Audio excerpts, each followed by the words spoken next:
একদিন মহারাজ সাল্লাল্লাহু আলাইহি সাল্লাম তার সাহাবীদেরকে এটা বলেছেন, তোমরা অবশ্যই কনস্টান্টিনোপল দখল করবে।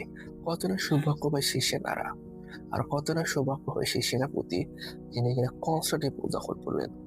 তারপর থেকে এই হাদিসকে বাস্তবায়ন করার জন্য উমাইয়া, আব্বাস এবং অনেক মুসলমান খেলাফত চেষ্টা করেছে এই কনস্টান্টিনোপল দখল করতে।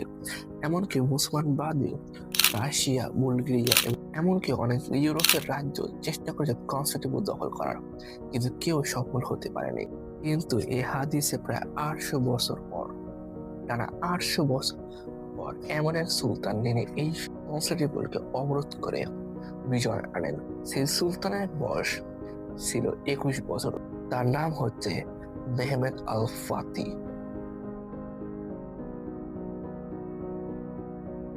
1432 সালে জন্মগ্রহণ করেন মেহমেদ আল ফাতি। তিনি ছোটবেলা থেকে অনেক ইন্টেলিজেন্ট, মানে জ্ঞানী ছিলেন। তিনি ছোটবেলা থেকে আরব, ফার্সি, গ্রিক এবং নানা রকম ভাষা শিখেছিলেন। শুধু তাই না, তিনি অনেক টেকনোলজি এবং মানচিত্র আঁকালে কিভাবে করতে হয় সেটা সম্পর্কে তিনি জ্ঞান অর্জন করেছিলেন।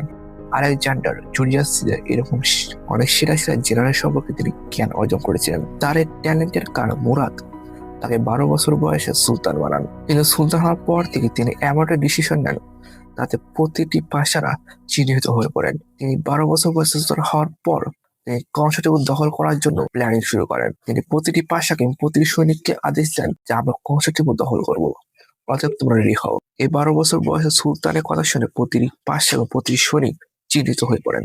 তখন প্রতিটি পাশা এর বিরুদ্ধে কথা বলা শুরু করেন। কিন্তু মেহমেদ তিনি সবাইকে সাপ সাপ জানিয়ে দেন যে আমার কথা বিরোধিতা করবে তার গর্দান কেটে নেওয়া হবে। তখন দুই পাশাদের মধ্যে এক পাশা, যার নাম হালিল পাশা, তিনি তুরন্ত মুরাদের কাছে যান। তিনি মুরাদের কাছে সব কথা বলে দিলেন কিভাবে মেহমেদ তাদের কাছে এরকম ভাবে কথা বলতেছে এবং কিভাবে কনস্টান্টিনোপল দখল করার জন্য প্ল্যানিং করছে। তখন মুরাদ অটোমান এম্পায়ারের ক্যাপিটালে এসে তিনি সুলতান মেহমেদের কাছে এসে তিনি মেহমেদের সুলতান পদবি কেড়ে নেন এবং তিনি এটা বলেন যে তোমাকে সুলতান অবশ্যই বানানো হবে যখন তুমি যোগ্য হবে। অর্থাৎ ভেবে দেখুন, আপনি সুলতান হয়েছেন, কিন্তু সুলতান হওয়ার 2 বছর পর আপনাকে সুলতান পদবি থেকে সরিয়ে নেওয়া হয়েছে। আপনার কেমন অনুভূতি লাগবে? ঠিক তেমনই খারাপ অনুভূতি লেগেছিল সুলতান মেহমেদের। তিনি বিশ্বাস করতে পারছিলেন না তার সাথে এরকম গাদ্দারি করা হবে। এরপর টানা 5 বছর পর মুরাদ সেকেন্ড তিনি ইন্তেকাল করেন। তার ইন্তেকালের পর মেহমেদ আল ফাতি তিনি আবার সুলতান হন এবং তিনি সুলতান হওয়ার পর তিনি তার সেই ডিসিশন নেন যে ডিসিশন কিনা 12 বছর বয়সে সুলতান হওয়ার পর নিয়েছিলেন। তিনি আবার কনস্টান্টিনোপল দখল করার জন্য চেষ্টা করেন।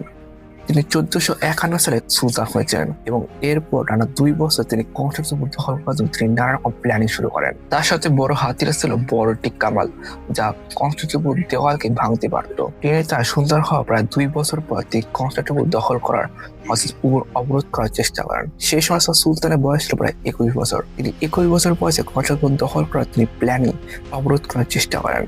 কিন্তু কেন কনস্টান্টিনোপলে কি এমন আছে যার কারণে কনস্টান্টিনোপল দখল করা এত জরুরি? এবং মুহাম্মদ সাল্লাল্লাহু আলাইহি ওয়াসাল্লাম তিনি কেন এটা বলেছেন যে কনস্টান্টিনোপল দখল করবে তিনি সে জান্নাত লাভ করবে? আসলে কি এমন আছে এই কনস্টান্টিনোপলে? কি সেই হিস্টোরি?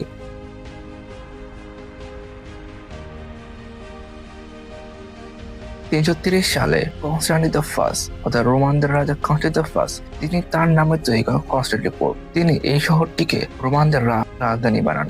তারপর থেকে এটি রোমানদের রাজধানী হয়ে ওঠে। এই শহরটি বাণিজ্যিক এবং শাসনের জন্য অনেক বিখ্যাত ছিল এবং অনেক গুরুত্বপূর্ণ ছিল, কারণ কোনো মানুষ, কোনো ব্যবসায়ীরা যদি এশিয়া থেকে ইউরোপে প্রবেশ করতে চায় তাহলে তাকে এই কনস্টান্টিনোপল পার করে যেতে হবে। ঠিক এই কারণে কনস্টান্টিনোপল যেরকম ইম্পর্টেন্ট, তেমন ব্যবসার জন্য অনেকটি গুরুত্বপূর্ণ শহর। কনস্টান্টিনোপলে প্রায় 21 বারের মতো অ্যাটাক করেছে, কিন্তু কেউ সফল হতে পারেনি। আরবদের দ্বারা 2 বার, অটোমানদের 2 বার, 3 বার, এমনকি এর বাদেও রাশিয়া, বুলগেরিয়া এবং ইউরোপের অনেক রাজ্য চেষ্টা করেছে এই রাজ্য অবরোধ করে দখল করে নেওয়ার, কিন্তু কেউ সফল হতে পারেনি।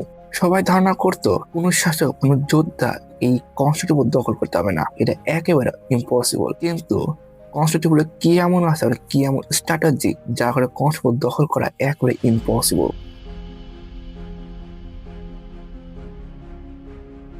আপনারা যে কনস্টান্টিনোপল ম্যাপ খেয়াল করবেন তাহলে দেখবেন কনস্টান্টিনোপলের 4 ভাগের 3 ভাগ হচ্ছে পানি, এবং স্থল। কোন সৈনিকরা যদি এই সাগর পাড়ে অ্যাটাক করতে চায় তাহলে তার প্রথম ওয়ে হচ্ছে গোল্ডেন হর্ন। কারণ গোল্ডেন হর্ন যে দখল করতে পারবে সে কনস্টান্টিনোপল দখল করতে হবে। কিন্তু গোল্ডেন হর্ন দখল করা যত সহজ মনে হয় আসলে অতটা সহজ নয়।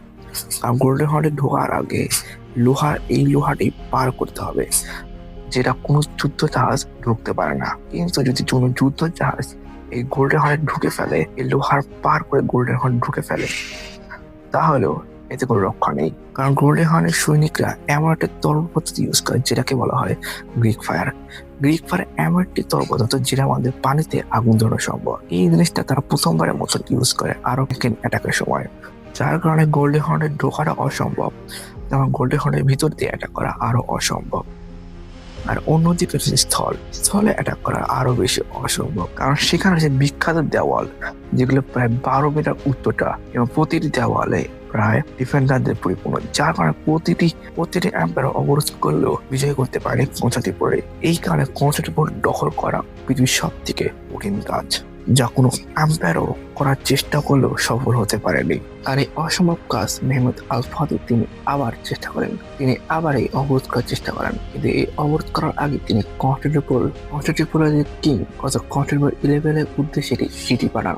সেখানে তিনি বলেন কনস্টান্টিনোপলের দরজা আমাদের জন্য খুলে দিতে এবং কনস্টান্টিনোপল আমাদের দখলে করতে দাও। আমরা এই বিনা কোনো যুদ্ধ বা রক্তপাত করবো না, আর যার কাছে যত সম্পদ যত টাকা আছে আমরা সেগুলো ধরবো না। কিন্তু কনস্টান্টিনোপল 11 তিনি এই চিঠিকে তিনি রিজেক্ট করেন।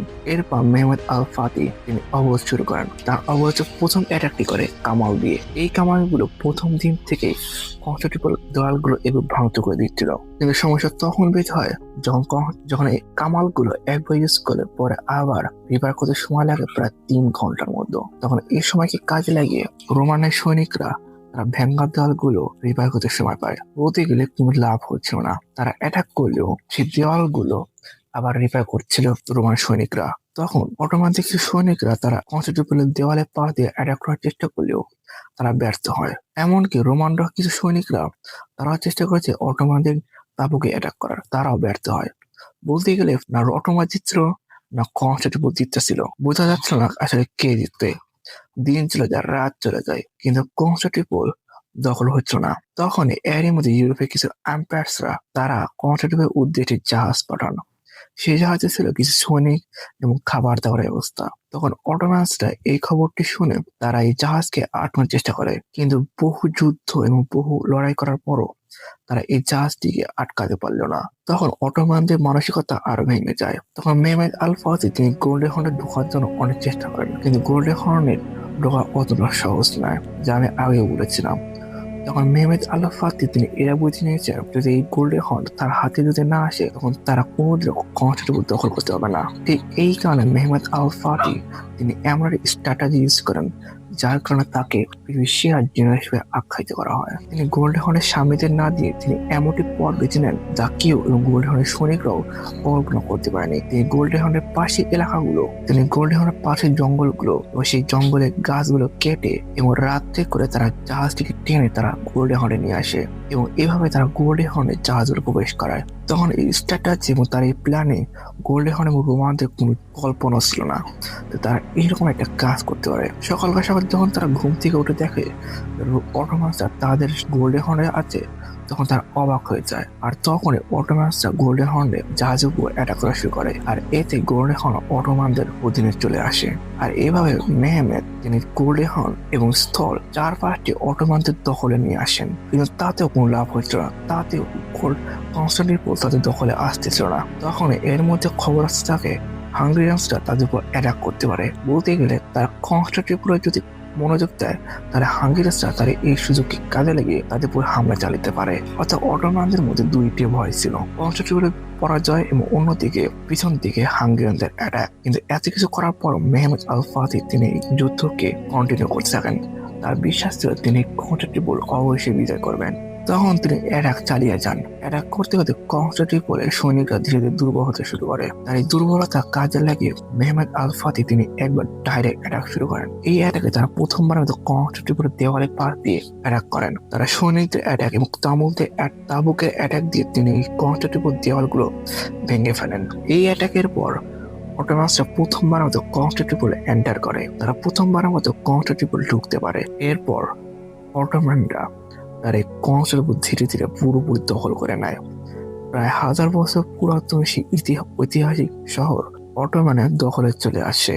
আর প্রায় 800 বছর পর মোহাম্মদ সাল্লাল্লাহু আলাইহি সাল্লামের হাদিস পরিপূর্ণ করেন এমন একটা যুবক যার বয়স ছিল 21 বছর, মেহমেদ আল ফাতিহ। এরপর এই কনস্টান্টিনোপল দখল করার পর অটোমানসরা এই কনস্টান্টিনোপল পরিবর্তে নাম রাখে ইস্তাম্বুল। আর এই ইস্তাম্বুল হয়ে যায় অটোমানদের রাজধানী।